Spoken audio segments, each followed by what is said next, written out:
श्री स्वामी समर्थ. नमस्कार, मी ज्योती आणि स्वागत आहे तुमचं माझ्या यूट्यूब चॅनलवर. उद्या आहे हरतालिका व्रत आणि या आजच्या व्हिडिओमध्ये मी तुम्हाला हरतालिका व्रताची कथा आणि या व्रताची पूजाविधी सांगणार आहे. चला तर मग लगेच कथेला सुरुवात करूया. एके दिवशी शंकर पार्वती कैलास पर्वतावर बसलेले होते. पार्वतीनं शंकराला विचारलं, स्वामी, सर्व व्रतात चांगलं व्रत कोणतं? श्रम थोडे आणि फळ पुष्कळ असं एखादं व्रत असलं तर मला सांगा आणि मी कोणत्या पुण्याईनं आपल्या पदरी पडले हेही मला सांगा. तेव्हा शंकर म्हणाले, जसा नक्षत्रात चंद्र श्रेष्ठ, ग्रहात सूर्य श्रेष्ठ, 4 वर्णात ब्राह्मण श्रेष्ठ, देवात विष्णू श्रेष्ठ, नद्यात गंगा श्रेष्ठ, त्याचप्रमाणे हरतालिका हे व्रत सर्वात श्रेष्ठ. हे तुला सांगतो.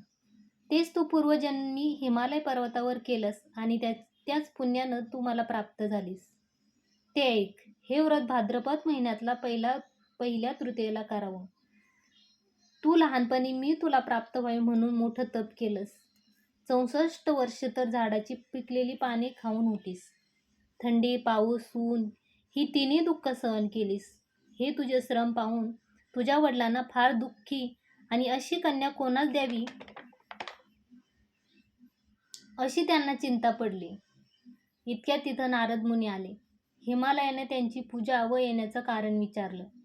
तेव्हा नारद म्हणाले, तुझी कन्या उपवर झाली आहे, ती विष्णूला द्यावी.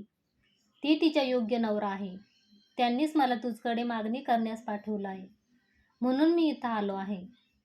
हिमालयाला मोठा आनंद झाला. त्याने ही गोष्ट कबूल केली. नंतर नारद विष्णूकडे आले. त्यांना ही हकीकत कळविली व आपण निघून दुसरीकडे गेले. नारद गेल्यावर तुझ्या वडिलांनी ती गोष्ट तुला सांगितली. ती गोष्ट तुला रुचली नाही. तू रागावलीस. असं पाहून तुझ्या सखीनं रागावण्याचं कारण विचारलं. तेव्हा तू सांगितलं, महादेवा वाचून मला दुसरा पती करणं नाही असा माझा निश्चय आहे आणि असे असूनही माझ्या वडिलांनी मला विष्णूला देण्याचं कबूल केलं आहे. याला काय उपाय करावा?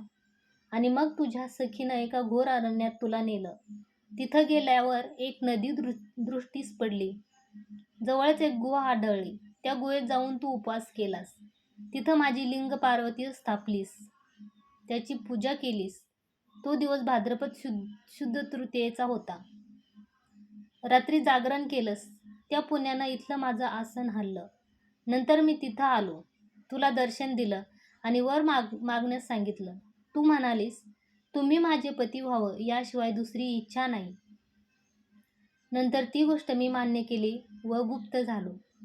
दुसऱ्या दिवशी तू व्रतपूजा विसर्जन केलीस. मैत्रिणीसह त्याचं पारण केलंस. इतक्यात तुझे वडील तिथे आले. त्यांनी तुला इकडे पळून येण्याचं कारण विचारलं. मग तू सर्व झालेली हकीकत त्यांना सांगितली. पुढं त्यांनी तुला मला देण्याचं वचनही दिलं. तुला घेऊन ते घरी गेले. मग काही दिवसांनी चांगला मुहूर्त पाहून मला अर्पण केलं. अशी व्रताची तुझी इच्छा पूर्ण झाली. याला हरतालिका व्रत असं म्हणतात. याचा विधी असा आहे, ज्या ठिकाणी हे व्रत करायचं असेल त्या ठिकाणी तोरण बांधावं. केळीचे खांब लावून ते स्थळ सुशोभित करावं. पुढं रांगोळी घालून पार्वतीसह महादेवाचं लिंग स्थापन करावं. षोडशोपचारे त्याची पूजा करावी. मनोभावी त्याची प्रार्थना करावी. नंतर ही कहाणी करावी व रात्री जागरण करावं. या व्रतानं प्राणी पापापासून मुक्त होतो. 7 जन्माचं पातक नाहीसं होतं. राज्य मिळतं. स्त्रियांचं सौभाग्य वाढतं. या दिवशी बायकांनी जर काही खाल्लं तर त्या जन्मवंध्य व विधवा होतात असे सांगितले जाते. दारिद्र्य येतं व पुत्रशोक होतो. कहाणी केल्यावर सुवासिनीनं यथाशक्ती वाण द्यावं. दुसऱ्या दिवशी उत्तर पूजा करावी आणि व्रताचं विसर्जन करावं. ही 60 उत्तराची कहाणी. 5 उत्तरी, देवा ब्राह्मणाचे द्वारी, गायीचे गोठी, पिंपळाच्या पारी, सुफळ संपूर्ण.